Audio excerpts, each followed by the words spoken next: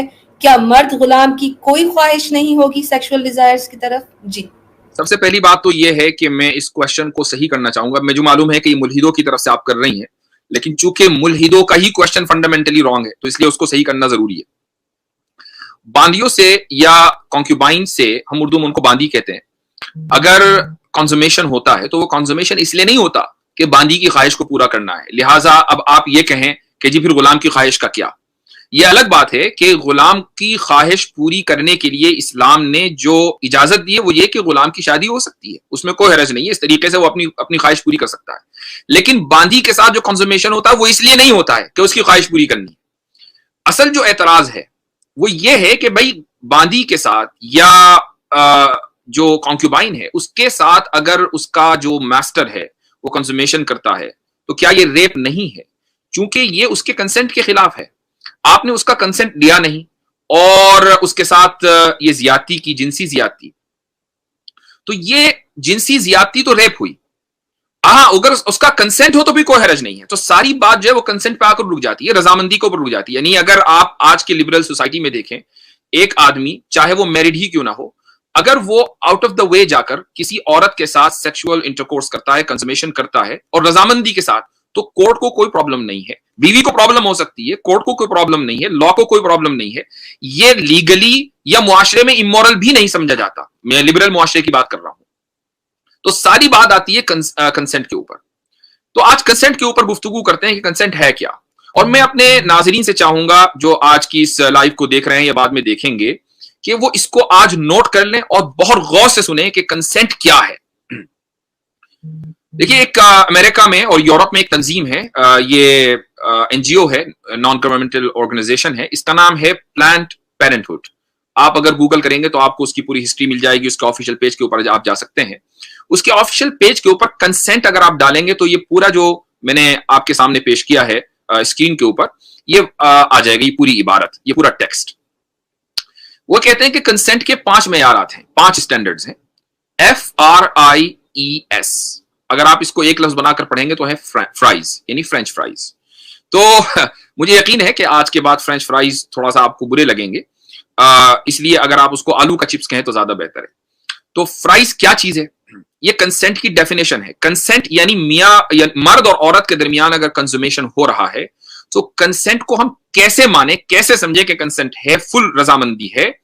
اور اگر ان میں سے کوئی ایک پوائنٹ بھی مس ہو جاتا ہے تو اس کا مطلب یہ ہے کہ فل رضامندی نہیں ہے اور اس میں مرد کے خلاف کیس ہو سکتا ہے, ریپ کے چارجز اس پہ لگ سکتے ہیں. سب سے پہلی بات تو یہ ہے کہ فریلی گیون. فریلی گیون کا مطلب یہ ہے کہ یہ ایک جو کنسنٹ ہے یہ آپ کی چوائس ہے.